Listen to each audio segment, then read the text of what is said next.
Kemana? Salah satu langkah mengatasi harga beras, Kodam 2 Sriwijaya akan melakukan optimalisasi lahan rawa di Sumatera Selatan. Program ini akan bekerja sama dengan Dinas Pertanian Sumsel yang akan melihat lahan-lahan rawa yang akan dioptimalisasikan.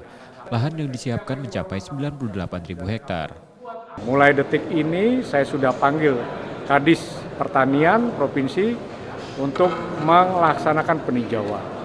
Dan mudah-mudahan program sekitar 98.000 hektar bisa terlaksana di tahun 2024. Program itu ditegaskan Pangdam 2 Sriwijaya pada Rapim Kodam 2 Sriwijaya di Makodam Rabu siang.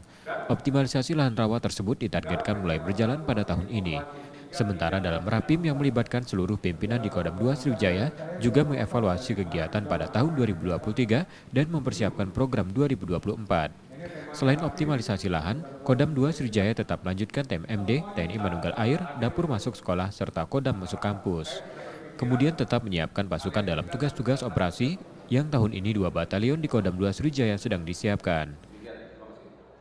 Tim Liputan, Kompas TV, Palembang, Sumatera Selatan.